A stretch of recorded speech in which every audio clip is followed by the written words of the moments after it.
there's going to be a lot of maneuvering to open it up so that quote unquote birds can fly through it.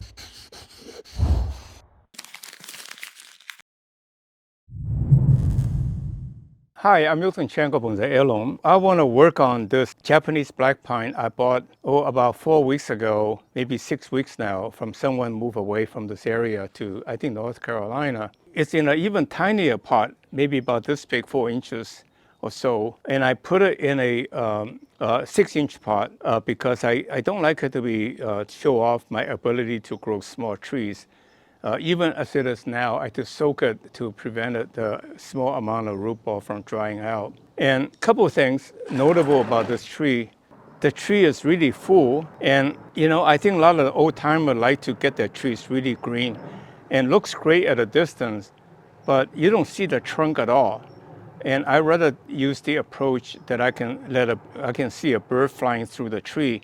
That means I can see the trunk. And I know for sure this is actually a 5-needle, that's a Japanese black pine, because the way you tell is that each one of the needle is a twin needle. And then not only that, the characteristic of the black pine is it's a very white candle. So this is definitely a black pine.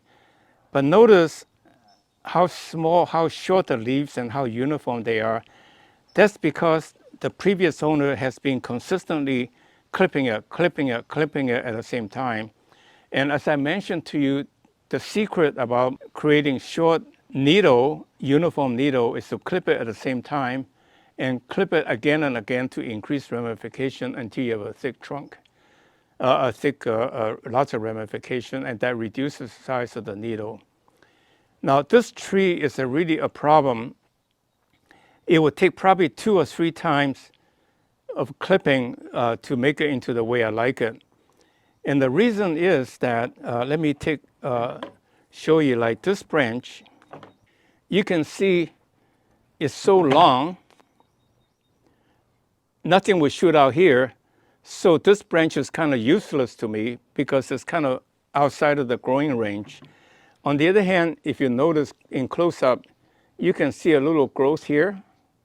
So if you want this tree to start over again here, that's what you do. And then it will start here, and for that matter here, because every time you clip it above the needles can become a branch.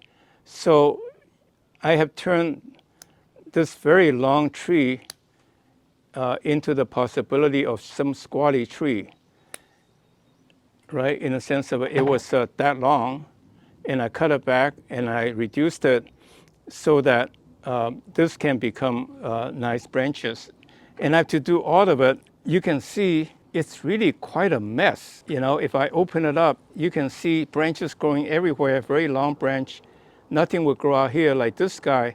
I definitely cannot use this, so I can cut it off here, or even here, so that this branch will grow out. And if I clip it here, this will force this little green, not much actually, this into a trunk from here. So that shortens it from here to here. And I have to do the same to every one. And some of these are just not very salvageable. Like this one, I almost hope it will shoot out, but after I clip it, that means I hope something will shoot out here. But what do I do with this long apex?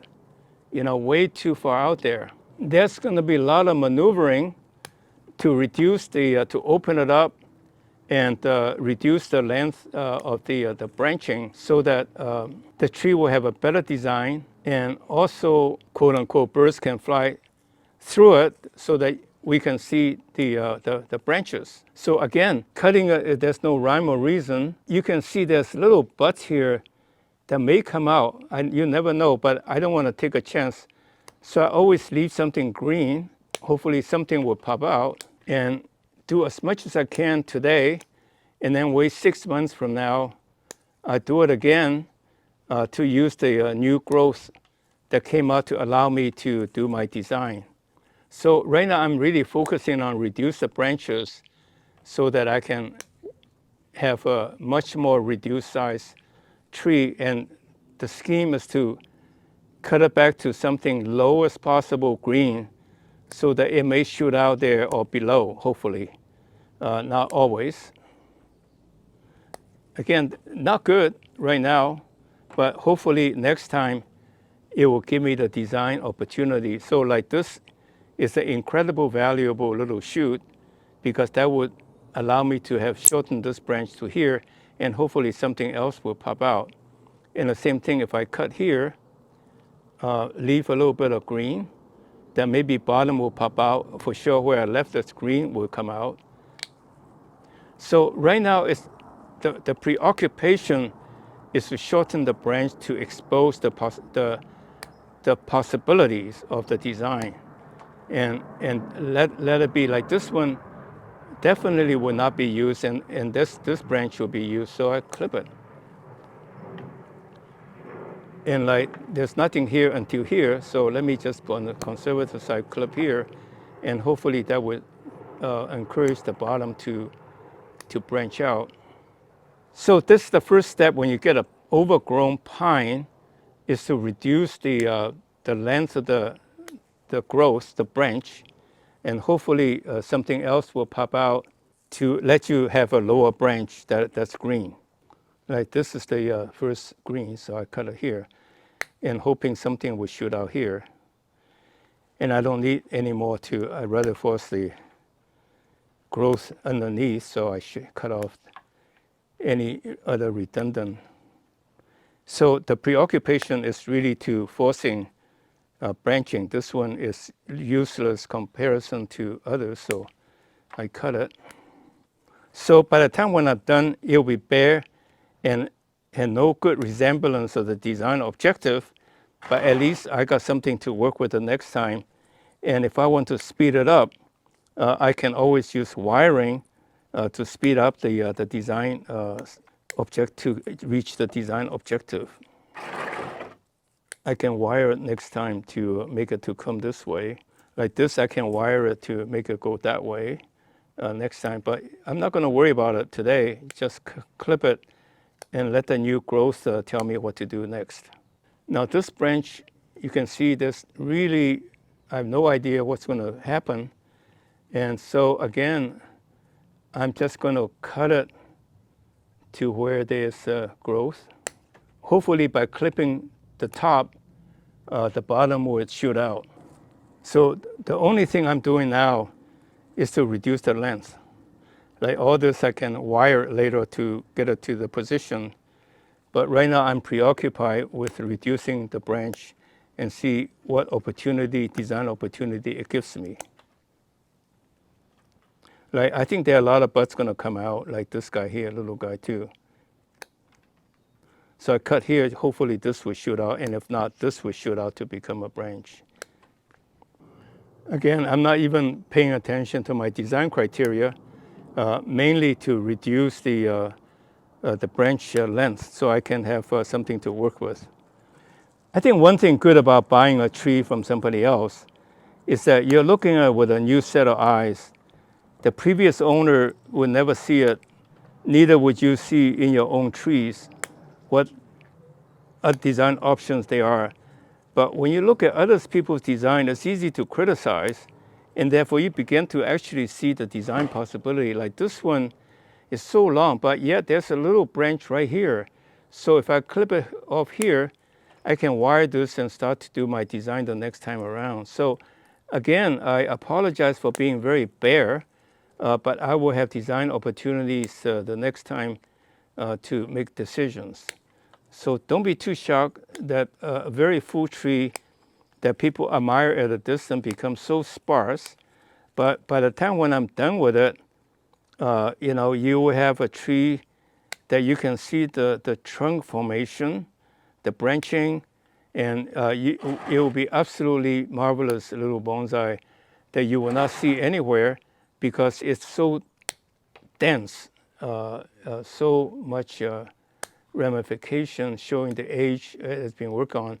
I suspect this tree has been worked on for about 20, 25 years because looking at the amount of ramification and the needle length, and given the fact that previous owner, he and his father both did bonsai, and so this could be a much more than a 25-year-old tree that I'm guessing. But I don't want to be kind of promotional and over claim the age of trees.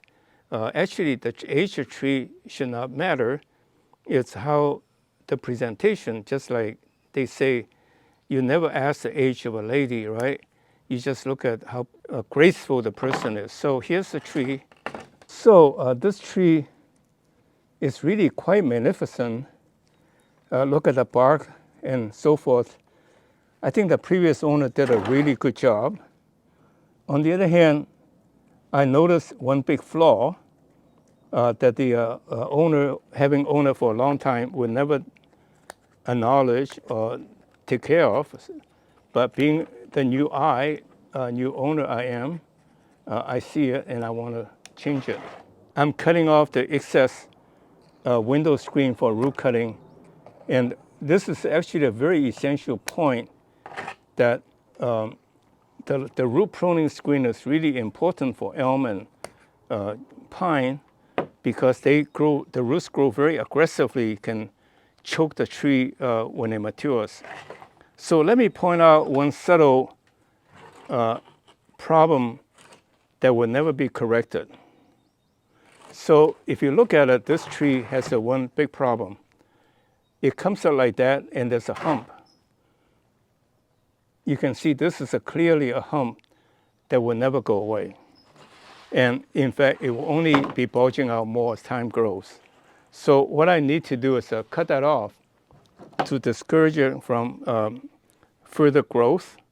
And then I will even do a chisel afterwards to do a better job at doing it. Yeah, so you can see this trunk comes up and it starts to have a bulge underneath this.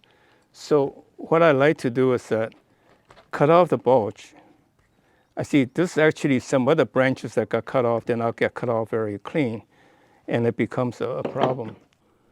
It's like these knobs become overgrown because he didn't cut it off very cleanly. Yeah, these are, you can see several branches that are cut off very cleanly, and it becomes a lump. You can see the center of the growth. So when you cut off, that says, when you cut off a branch, you have to do a really clean up job. So right now the bark will look ugly, but it will be cleaned up. It will grow, overcome itself as time goes on. So I want to be more aggressively cutting off the knob, and then the trunk will come around to fill it up. So it's less obvious. So now look at one other major problem. You can see this actually is kind of redundant because it's underneath the tree, this branch. Of course, I don't know what the branch will look like, but I think this is too much. You need more asymmetry. So basically, next time, I will wire this one down, right? You can see I can wire this one down. And this is getting too crowded, so I'll cut that off. And then I may even cut this off, or maybe cut some of this off. I can worry about it later, but I definitely don't want to keep this branch because it creates a kind of a arch design that's generally frowned upon. So I'll make this into a jin.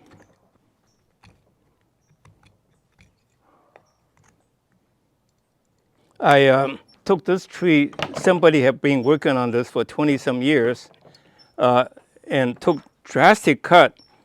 And that's the advantage for being a new owner, because you like it, but you're not sentimentally attached to the tree.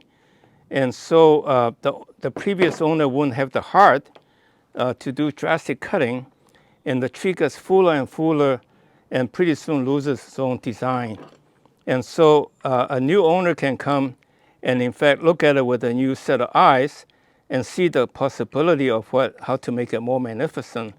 So the tree is not there yet, but given a little bit of time, I think this tree will look quite nice. But I don't know what the future will bring. Depends a lot on the tree itself, natural growing inclination. But roughly, here's the tree. I can see all these need to be wired, but you can see it's a nice tree. Like this had to come down, and this had to come down to open it up. So in fact, just for the heck of it, let me do this. That needs to be done to speed up the design process.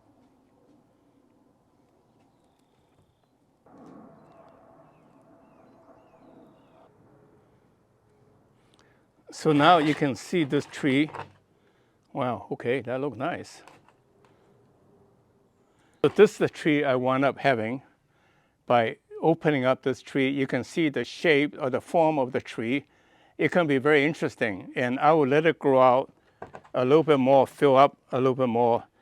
I would say probably in a 6 month time frame, and then I'll clip it and wire it again, and I think you can begin to appreciate its potential. So again, a couple of points I want to make. One is to be sure to buy an old tree that gets you a head start, because that buys you time. Bonsai is about age, and the time, the years you bought from the tree is really a value added to whatever you do. So this tree, I think, in time, it will be very nice. The reason why is it's got nice shape, and the leaves are the needles are very tiny, and very uniform, and it will be more so as time goes on. And again, I try to use a middle of the ground, not too large, not too small pot, to make it easier to maintain, to make it our lifestyle bonsai. Well, thank you very much for watching today's video. Subscribe to our channel and tell a friend. And most importantly, go to our website and sign up to become our VIP so that we can send you announcements of special considerations. Thank you very much. See you next week.